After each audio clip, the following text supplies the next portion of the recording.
આજે આપણે કોઈ પણ ફોટો હોય એનું બેકગ્રાઉન્ડ બદલવું હોય તો કેવી રીતે બદલી શકાય એના વિશે વાત કરી. સૌથી પહેલાં તમારા પીસીમાં નેટ કનેક્ટ કરો. નેટ કનેક્ટ કરી અને ગૂગલ સર્ચ, મેં ક્રોમ બ્રાઉઝર ખોલી લીધું છે.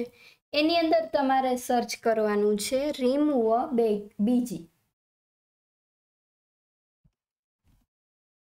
એની ઉપર ક્લિક કરો એટલે સૌથી પહેલું આ ટાઈપની સાઇટ ખુલી જશે જે સાવ ફ્રી ઓફ છે. રિમૂવ બીજી ઉપર ક્લિક કરો એટલે આ ટાઈપનું એક ખુલી જશે. મારે નેટની સ્પીડ થોડીક સ્લો છે એટલે થોડુંક બેકગ્રાઉન્ડ ની સાઇટ ખુલતા વાર લાગે છે. હવે અહીંયા આ જગ્યાએ તમારે અપલોડ ફોટો ઉપર ક્લિક કરવાનું રહેશે.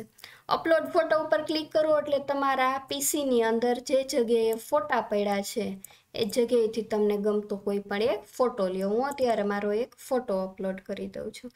જેવો ફોટો અપલોડ થશે થોડીક રાહ જુઓ. તો જુઓ તમે પાછળ બેકગ્રાઉન્ડ છે એ ઓટોમેટિક છે એ જતું રહ્યું છે. હવે જો આ ફોટાને બેકગ્રાઉન્ડ કાઢી અને ખાલી બેકગ્રાઉન્ડ વગરનો સેવ કરવો હોય તો અહીંયા નીચે સેવ ઓપ્શન આપેલું છે, ત્યાં ક્લિક કરીને તમે અહીંયા ફાઇલને સેવ કરી શકો છો. અથવા તો બેકગ્રાઉન્ડ ઉપર ક્લિક કરો એટલે અહીંયા અલગ અલગ પ્રકારના બેકગ્રાઉન્ડ આપેલા છે. એમાંથી જે ફોટાનું બેકગ્રાઉન્ડ જોતું હોય એની પાછળ એની ઉપર ક્લિક કરો એટલે જો ઓટોમેટિક છે તે આવી જશે. અથવા જો તમારે બેકગ્રાઉન્ડમાં કોઈ કલર રાખવો હોય તો પણ કલર પણ તમે આવી રીતે રાખી શકો છો. જે પ્રકારનો કલર રાખવો હોય એ પ્રકારનો કલર તમે અહીંયા રાખી શકો છો. અલગ અલગ ઇફેક્ટના બેકગ્રાઉન્ડ તમને રેડીમેડ આપ્યા છે. જે બેકગ્રાઉન્ડ તમને ગમતું હોય એની ઉપર ક્લિક કરી બેકગ્રાઉન્ડ ઉપર ક્લિક કરી અને અહીંયાથી ડન શબ્દ અને ડન આપી દો તો તમારો ફોટો છે એની બેક સાઈડ બેકગ્રાઉન્ડ છે એ આવી જશે. અને ડાઉનલોડ ઉપર ક્લિક કરો એટલે તમારો ફોટો છે તે ડાઉનલોડ થઈ જશે.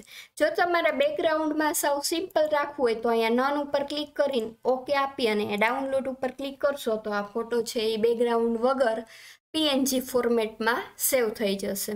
ત્યારબાદ ફરીથી બેકગ્રાઉન્ડમાં ગયા અને અલગ અલગ બેકગ્રાઉન્ડ છે, પણ જો તમારા પીસીમાં તમારા કોમ્પ્યુટરની અંદર કોઈ બેકગ્રાઉન્ડની ડિઝાઇન તૈયાર છે અને એ ડિઝાઇન જો તમારે પાછળ બેકગ્રાઉન્ડમાં રાખવી તો અહીંયા પ્લસ ઉપર ક્લિક કરો એટલે તમારા પીસીની અંદર જો કોઈ ડિઝાઇન પડી હોય તો એ ડિઝાઇન છે એ તમારા ફોટાની પાછળ બેકગ્રાઉન્ડમાં આવી જશે.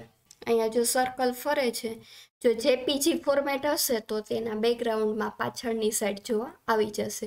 તો આ તમારા પીસીની જો તમારે રાખવી હોય તો પણ તમે રાખી અને ડન ઉપર ક્લિક કરી ડાઉનલોડ ઉપર ક્લિક કરો એટલે ફોટો છે એની પાછળ બેકગ્રાઉન્ડ આવી જશે.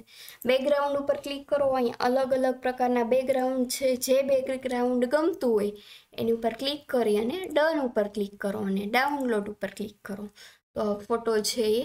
તો હવે જોઈએ આપણે જેટલા બેકગ્રાઉન્ડવાળા ફોટા ડાઉનલોડ કર્યા એ તમારા પીસીમાં માય પિક્ચર ઓપ્શનમાં ડાઉનલોડ ઓપ્શન હશે ત્યાં તમને અહીંયા દેખાશે. તો જુઓ મિત્રો, અહીંયા આપણે અત્યારે 4 ફોટા છે એ ડાઉનલોડ કરેલા છે તો એ તમે જોઈ શકો છો. તો આવી રીતે તમે પણ તમારા કોમ્પ્યુટરની અંદર આવી રીતે બેકગ્રાઉન્ડમાં ફોટો છે એની પાછળનું બેકગ્રાઉન્ડ છે રિમૂવ કરી શકો. એપનું નામ છે રિમૂવ બીજી. Thank you.